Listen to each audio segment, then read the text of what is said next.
This morning, I've been joined by a citizen of Anambra State, a great son of Anambra, to really talk to us about first responders and emergency healthcare services for Anambra residents. Our guest is Chief Leo Emesue Ezu Abagana.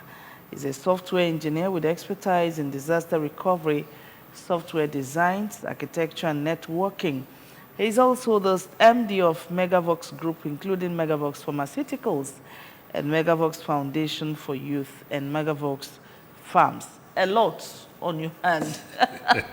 You're welcome to the studio. Thank you very much. You're welcome. Thank you It's for good to having me. have you around. Thank you so much. All right. Now, when we talk about first responders, when I saw this, actually, I was thinking I was going to chat with a medical doctor, but I know I can see that you are an all-rounder.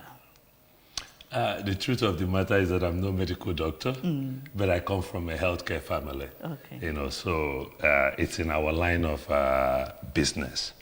Yeah. Oh, okay. Now, when we talk about first responders and the emergency healthcare services for Anambra residents, what does this actually mean, or what do you want an average Anambra person to understand from this?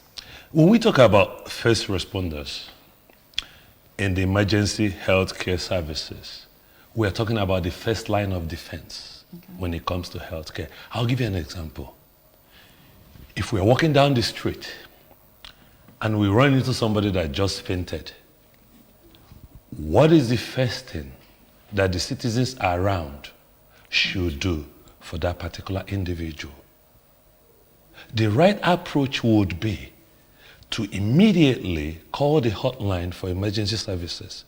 The operator comes online, asks you questions about what's going on with the patient, gives you basic healthcare steps to take to stabilize the patients.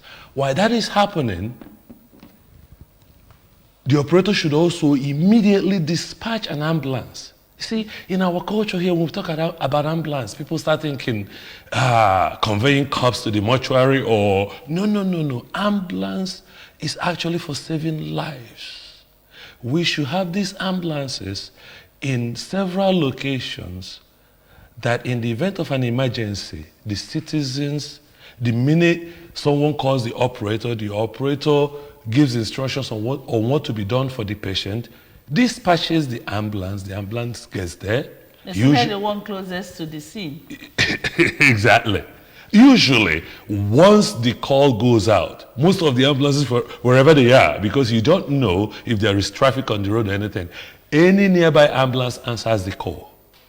And as soon as the first ambulance gets there, the medical service providers that are in the ambulance will do their initial stabilization of the patient before the patients can now be taken to a nearby clinic or any healthcare facility, depending on what is wrong with the person. Sometimes it's just, you don't even have to go to the hospital. You stabilize the patient, take him home, or find a way to send the patient home, and we are good. Life saved. Okay. Now, when I first saw this topic, I said, what's the passion? That was the first thing that came to my mind. What's the passion? Actually, you are a Nigerian, Onya Anambra. Yes. But I can see that you've had a feel of, developed nation. Now, do you think we have a gap in emergency healthcare services for Anambra residents? Absolutely, the gap is humongous. The issue is personal to me. I'll give you an example without naming names. I had a relative who had an asthma, a just basic asthma attack. There were no inhalers anywhere. They put him in a keke, Kebuji Onogu. By the time he got there, he passed away. It wasn't about money. It was just that the person that conveyed him to the hospital with keke doesn't have the basic understanding of what needs to be done. I'll give you another example. A child, came into a compound, drank a fluid that he's not supposed to drink. Okay? Nobody knew what to do. Anagra and the charcoal, manu, all kinds of stuff was being fed to the child. As of today, more than 15 million naira has been spent trying to stabilize. The esophagus was removed and basically replaced. Now, I don't know if any emergency medical services would have stabilized this child or, stopped the damage that was done to the esophagus. But at least, I didn't even know what to do. I was called on the phone when this happened. And this is a child. So this issue is personal to me. Even if beyond ambulance, let's have an operator that knows what's going on, that you can at least call or give the basic things to do. We can save a lot of lives. I'll give you another example. Somebody calls me around 2 a.m. in the morning that the mother is bleeding from the nose. Immediately I knew it has to do with BP, and I'm saying, I don't know if you leave your mother there till 6 or 7 a.m. in the morning, if she will even be alive. As God will have it, the woman survived. But in a civil society where emergency medical services and first responders are functional, it doesn't matter if you have an emergency at 2 a.m., 3 a.m. Once you make that call, the dispatcher will send an ambulance. The patient will be taken to the hospital, and hopefully, life will be saved. Ordinarily, if I'm a mebo, akpọba mmadụ n'abalị, chọba onye nwe moto. If onye nwe moto, yobia, ewe bute moto. Obo ndị nwe moto, okay, they are, but even at that, when you're putting the person inside the vehicle, there are protocols, there are procedures, they are the kind of vehicle that the person is supposed to see. We must protect the life of our citizens. Makana ndụ bụ isi akụ. Ọkwa azọta ndụ. Ewe chọba ego. Now, there is this thing about healthcare system generally in our country, Nigeria. Yes. That over the time, some politicians, let me call politicians because most times you see them travel abroad for medical checks, medical treatment and all whatnot. And back here, some of our people, to be frank with you, when you interact with 2, 3 people, they will tell you they are afraid to go to hospitals because of some experiences that are not too good.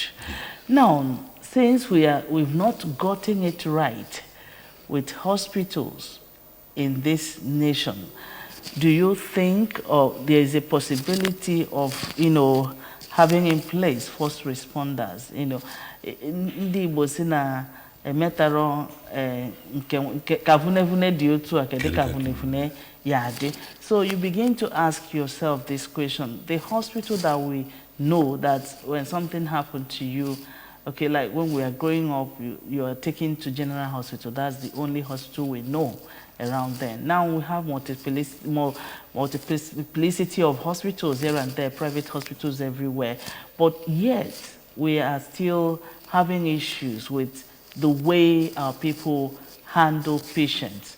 So with this still on ground, how do you think, or do you think there's a possibility of, getting first responders to help, our people? Absolutely, because first responders are cheaper than doctors. Mm-hmm. You see, the word that comes to mind when we talk about first responders, it's ambulance doesn't cost much. The medical providers are not really doctors. They are just basically trained to do CPR, to stabilize the patient before they get to the doctor if the patient is very serious. The key word that comes to mind when we start talking about emergency services, the key word that comes to mind is modular clinics, small offices where you stabilize the patient, and then you can now start talking about going to hospital. Another thing that comes to mind is telemedicine. You see, Nigeria has probably one of the largest numbers of medical professionals in the world.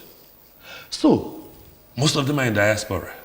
But telemedicine can help us provide medical services to our citizens.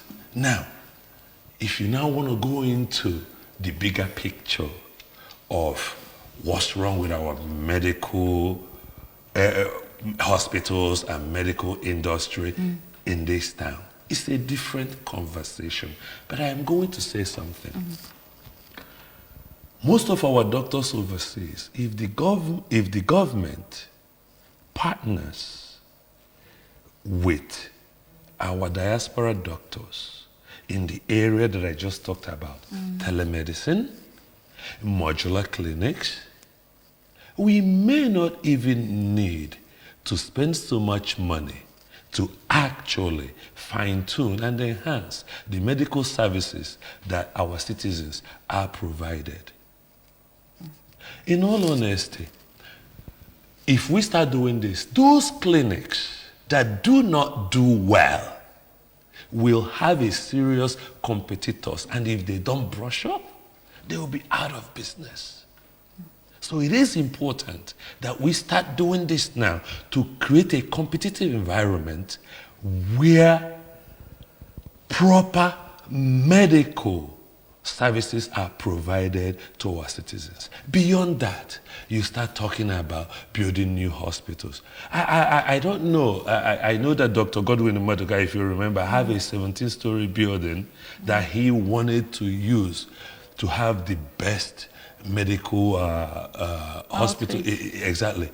It's not functional, but I think something can be done where the government and him and maybe some stakeholders and investors come together and make that a teaching hospital so that those doctors, those nurses that do not care about their patients properly will be properly trained.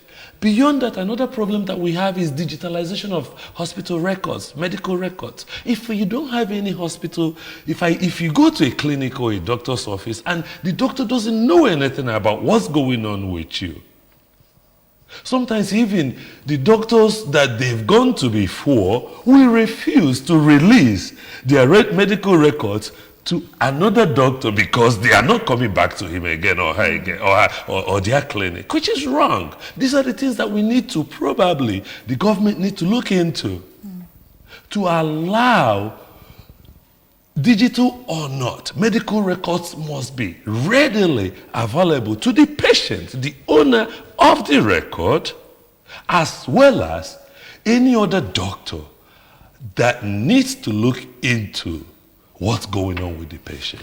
All right, at this point, I think I would want you to speak to Anambra citizens because you talk about CPR. A lot of us don't know how to do CPR, even in our homes. You know, I've watched where they use, what is it called? All these materials to demonstrate. The mannequins. Yes, I've watched where they demonstrated it, and I've watched, I don't know if that is a skate or so, where a girl fell and the other one rushed and did the CPR, and the girl, you know, survived a heart attack. That was shown at, and it's white video or something. So I don't know how you can talk to our people, or how our people can begin to, you know, see it as something that need to be learned over time. It's not just CPR, so many other things. You know, maybe you have a spouse that most of our people are high blood pressure patients. Most of our people are glucose. Yes, sugar yes. You know, diabetic, yes. And so many other internal, you know, ailments that we have around. But a lot of our people don't really know what to do in times of emergency. I give you an example. I've heard a story of one young man back when I was in Onitsha. The man, it just shouted, my head, my head. They took him to the hospital and eventually he gave up the ghost. So I will want you to, speak to our people concerning these issues. A lot of issues at hand, but we don't know anything concerning first responders. In any civil society, education, education, education. And thank God, we have television, we have radio, we have social media. Most of our young men are now into making all these skits, right? And I'm saying, Anambra skit, let's also look at things like this. Let's educate the public. Let the governor, let the government, state government, produce some of these skits, educational skits, publicize it through TV, radio, social media, which is very popular with our younger generation, teaching people what to do for themselves and for others in the event of any emergency. I'll give you this. As a child, I only learned that I shouldn't have 20 children. Because Babangida had this poster, I always talk about this. He had this poster about two families. One family had a wife and the husband with 3 children, clothes well fed, looking well. The other family had like 7 kids with bicycle in the picture, tattered clothes. That kind of message tells you right then and there, without even thinking twice, that okay, you should, family planning is important. I'm saying today, let's use the same method. Social media, print media, TV, radios, to educate our people on the basic healthcare steps and approaches. In the event of emergency and non-emergency, we must educate our people on the number to call. In the event of emergency, we must educate our people on what to do. We must talk about the food that we eat. We must talk about basic ailments. We must talk about symptoms of all these more basic, sicknesses like high BP. We must talk about going for your biannual or annual checkups, depending on the age. We must talk about medical records. You must know what's going on with you. And more importantly, we must avoid self-medication without proper medical service provider. And also, we must understand where we are buying the drug. Is for me or for us to be able to bring the little knowledge that we've gained overseas to improve the lives of our people. Like I said before, I'm from a healthcare family. My mother is a nurse. Okay. My daddy used to cook all this herbal medicine before he passed away. We have doctors and nurses in our home. So, but the important thing here is that Megavoice Foundation for the Youth, we are really geared more towards creating jobs for the youth in healthcare settings. I'll give you an example. An average nurse in Europe, okay, let me use America as an example. An average nurse in America makes about $100,000 or more in a year. It is the same nurse that Ian Hospital trains. All that nurse, any nurse in Nigeria that has bachelors, all they need to do is prep themselves, take the American board, and start looking for jobs overseas. Why can't, and this is what Megavoice Foundation is trying to do, we would like to partner with the government to bring those board exams, UK board exams, America, US, or any of the states, because it's state by state in the US, Canadian board exams. I was just reading online this morning that France have shortage of workers beyond health services anyway. But Megavoice Foundation is geared towards creating jobs for the youth, home and abroad. Creating enabling environments for proper training, especially in medical areas, so that our youth, we have a very big asset in this country that other countries are looking for. We have a vibrant human capital. Let me give you an example. I know we're talking about healthcare, but who are the biggest entertainers, musicians in the world today? Nigerians. Because the barrier to entry into that industry is not that high. All we are saying here is, let both our federal and state government reduce the barrier to entry into some of these medical services, into medical training, into acquisition of skills, medical related skills. And good things will happen. And then, at that point in time, the government can earn forex and revenues from those citizens that go abroad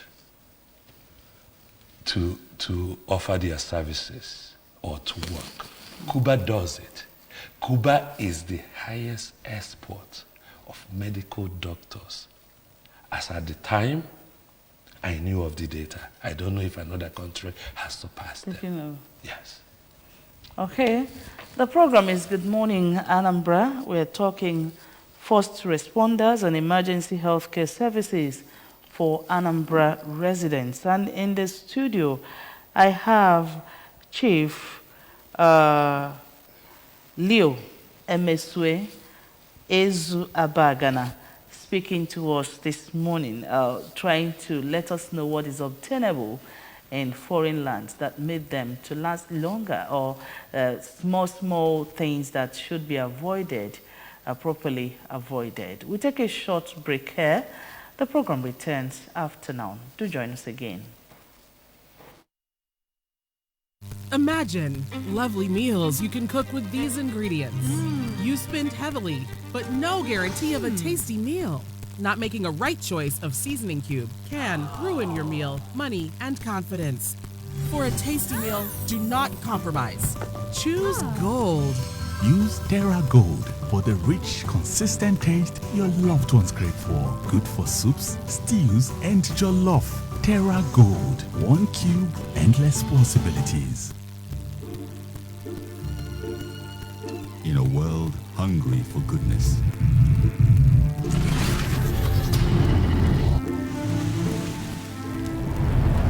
with a splash of golden Terra oil, a mom can transform a frown into a smile. Make a lunch hour a happy hour. Change no thanks into yes please. Provide care when our nearest and dearest needs it most. And resolve family feuds without blowing a whistle. Providing tasty, nourishing family meals is all that matters. The world needs moms, because where there are moms, there is hope, happiness, and love. Golden Terra Oil, pour pure love.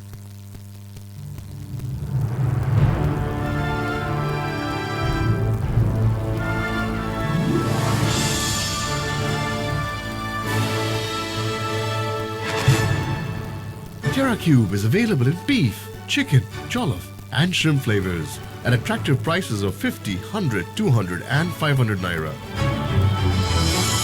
Terra Cube. Unwrap joy. Unleash taste.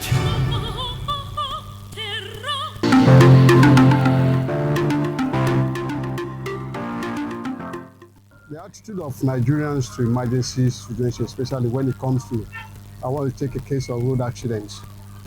You discover we don't have that empathy on our people. You will see a situation, there's a crash somewhere on the road, and some people are carrying their phone. Instead of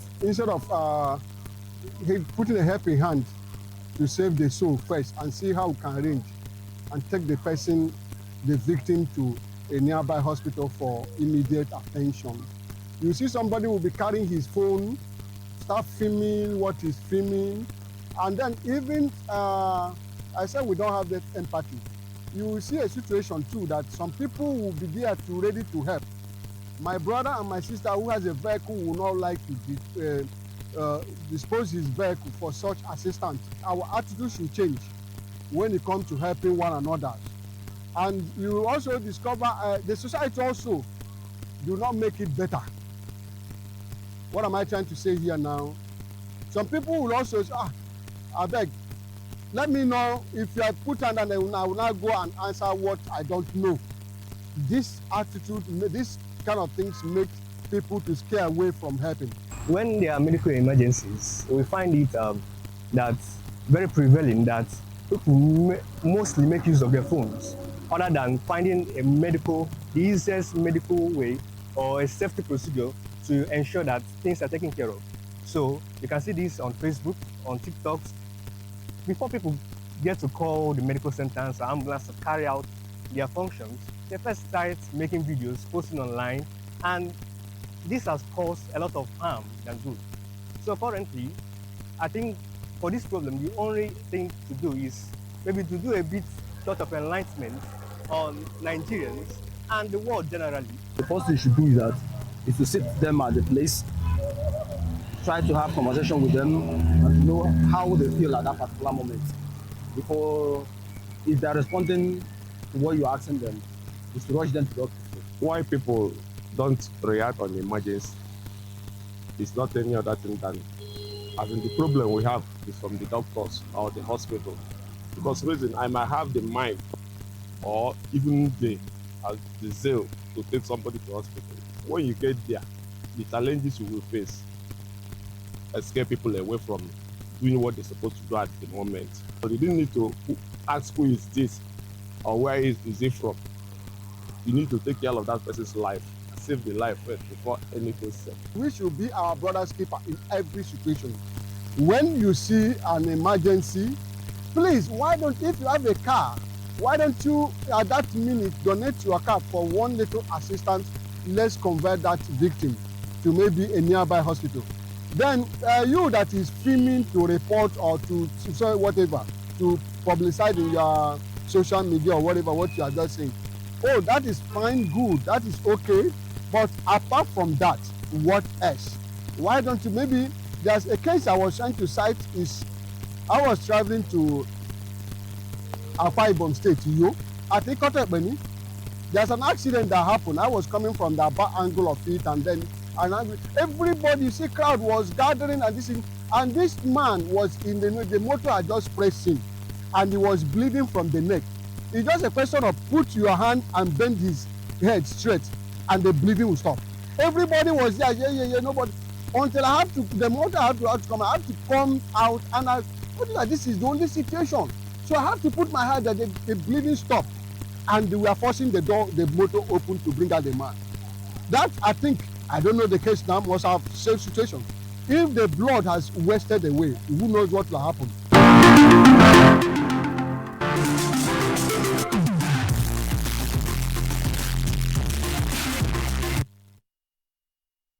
Felt the pulse of the masses out there, speaking what they know about first responders in our country, nay, Anambra State. And I still have in the studio guests this morning talking about first responders and, of course, emergency healthcare services for Anambra residents. Now, we've seen it. I think we have to take a look at the first thing, what the first speaker said concerning accident victims. This has happened over time. You know, that people will come to the scene of accidents. The truth remains that most people that at that scene may not know what to do to help. You know, people, just like this man said, that people were shouting until he came because he knew. So now in situations where people run into accident scene, what are they expected to do?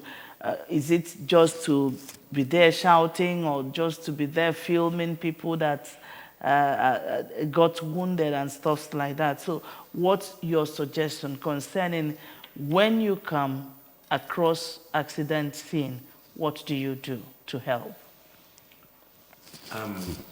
In my opinion, in the event of an accident or any medical emergency in a public arena, the first question is always, is there a doctor or a nurse or a medical professional in the building, because this is their expertise, this is their area of expertise. They would know what to do. Now, in the event there is none, the next question becomes, is there anybody with that expertise that can be reached on the phone?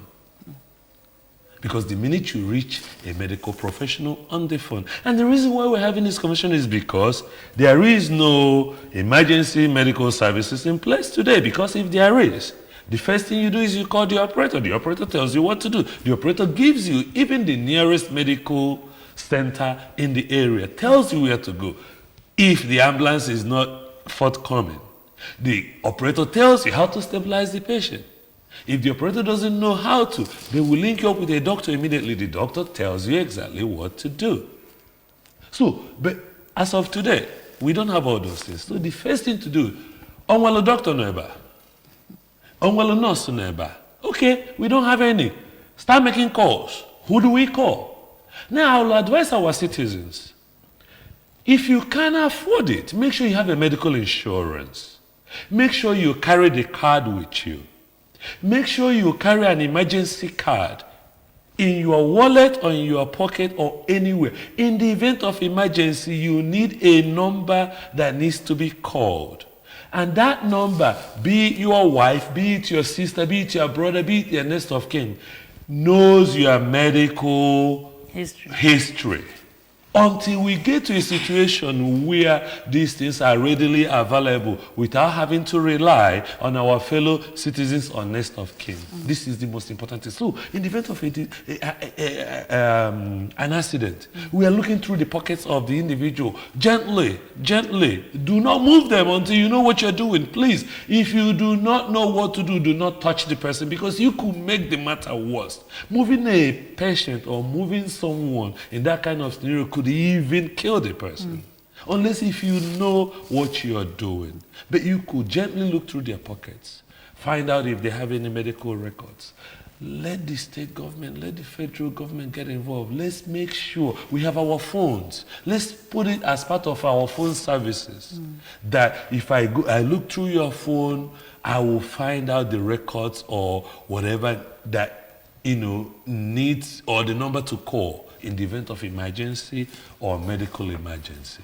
That would be my suggestion on this. Oh, okay, from that interview, some people talked about some of the challenges that first responders face.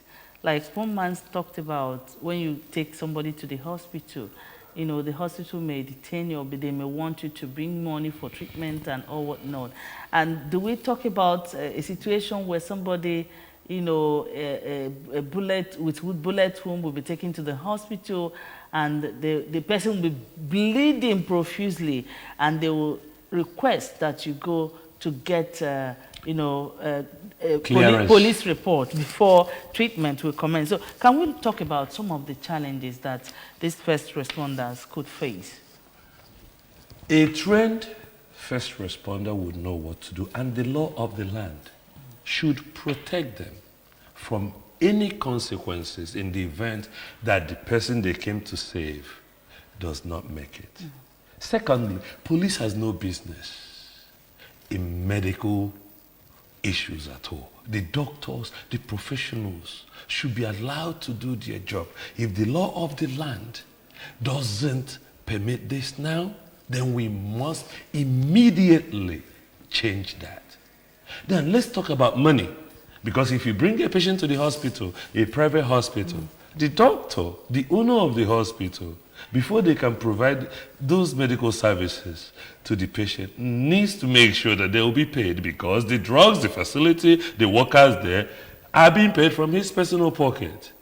All I'm saying is, let the citizens do their best. Let the state government subsidize this. Let's provide medical insurance to our citizens. Very important. But where that is not an option, that's when we start talking about which number to call in the event of a medical emergency where where someone is unresponsive. When they call that number, it is on that person to start running around for money to provide immediate deposit or whatever is needed to make sure that the person gets a medical care that they need to save their lives. We may not have a perfect system in place, but these little steps can save 1, 2, 5, 7, 10 lives, even if we save only one life. Okay, now, I think there's something that is popping up in my mind. You know, recently, there is this malaria vaccine that they said is out. And I had a chat with a medical doctor that said there is an age range that will take the vaccine. And I asked why, because malaria happened to all of us. It talks about that these are people that the potency will work more in them, and let's save them, you know, from that generation. So I was like, now that so many of us are adults, we may find it difficult to start going back to becoming first responders. I don't know, I didn't say it's not possible, but is there a possibility of, you know, building this into school curriculum that our kids will be taught from nursery school how to, you know, practice or how to do CPR in their homes, how to, maybe daddy had a fall, or mommy had a fall, and you're the only person around as a kid, you can help in this way. Is there a possibility of trying to build this into our school curriculum that our kids should be taught from when they are small? Because abroad where you are, a lot of things, you know, you go to somebody's house, see a child of 5 years, 6 years, they go and buy dance cloth for the child, saying that he's going to do ballet dance or something. Some you see them going for swimming classes, some you see them going to so many things that they do from when they are younger. Can we replicate that here in Anambra State? You've said it all. The education system at every level, not just nursery, not just primary, not just secondary, not just university, even informal training. I'll tell you, when I left Nigeria in 1996, I was working as a security guard. I had to do the training. Because even as a security guard, you have to learn how to help somebody in the event of a medical emergency. So some of these medical jobs and non-medical jobs require you to train as such. So it's important that both in informal and formal education section that we train people. First responders can even be nurses. First responders can be regularly trained citizens that know what to do in the event of these emergencies. I hope I've answered your question. If I missed anything, remind me and I'll go back. Yes, I'm talking of a situation where schools will, you know, build it into their curriculum. The onus is on the government. If I had it very simple, other civil societies do that. We don't need to reinvent the wheel. All we need to do is look at how others are doing it, bring it here, and make it work for us. It is very simple. It must be built into the curriculum across the board, both in the informal and formal education sector. Short and simple. We do that, we save lives. If we value human lives in our society, we must do this, and we must do this now. It's urgent. This younger generation are getting older. There are so many processed food. There are so many drugs out there. We must educate our citizens. You talked about vaccines. We must educate our citizens on what vaccines that are readily available by the government and by private institutions. We must also discuss the pros and cons of these vaccines, the age range, the people that have a higher risk factor that need these vaccines. When we educate the masses on these things, it is on them to now decide, do I want to get these vaccines? The ones that are free, should I get them? And so on and so forth. So, in all this, the government have a very big role to play. Government should educate her citizens. government should create enabling environment to allow these services to be provided, to allow these services to thrive.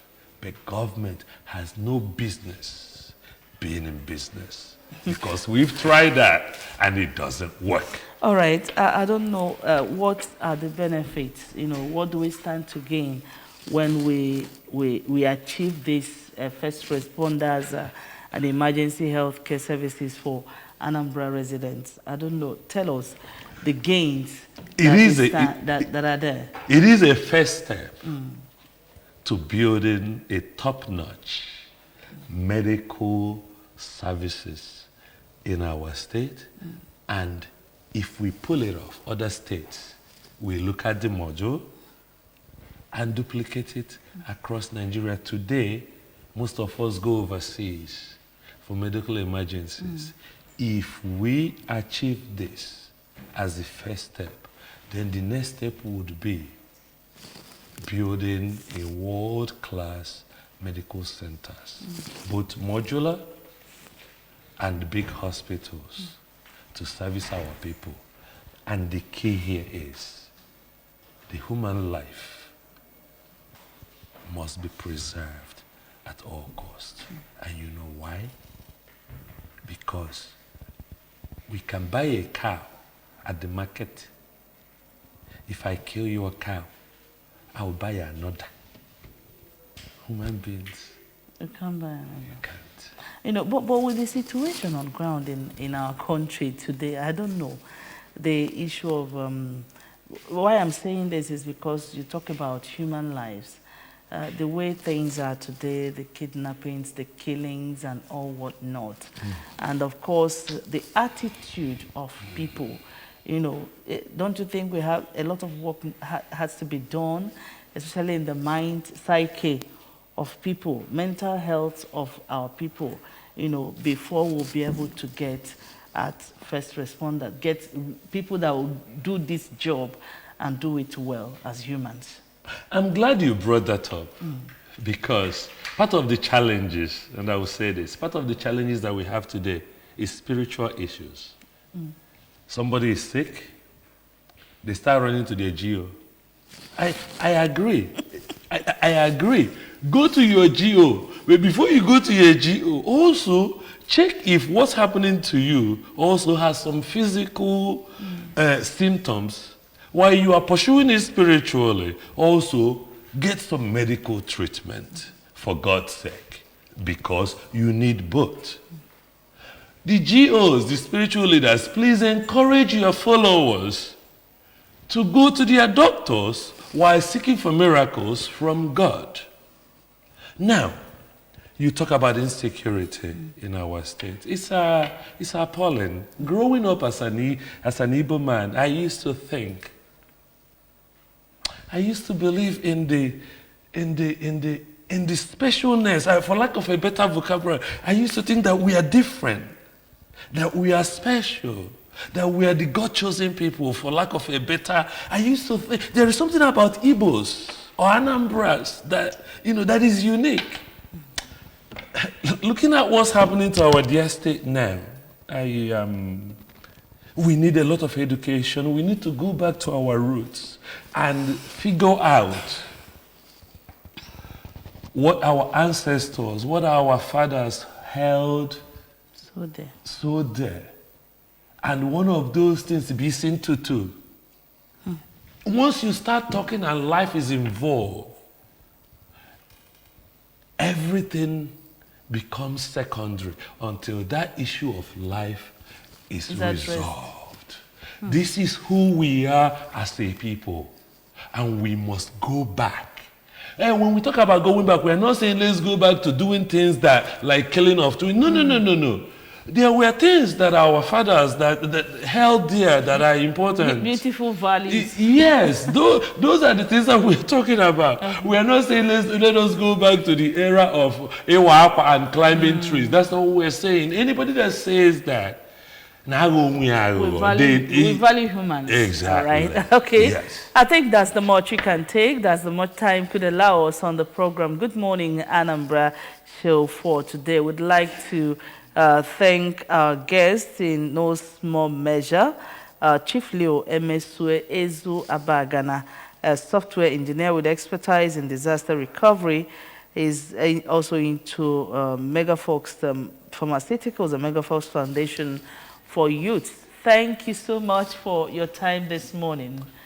And I hope you'll come again to educate us the more. Thank you for having me. Thank you. All right, that's it on Good Morning Anambra Show for today. We thank you so much for watching. Let's do this again tomorrow. It's a goodbye from here.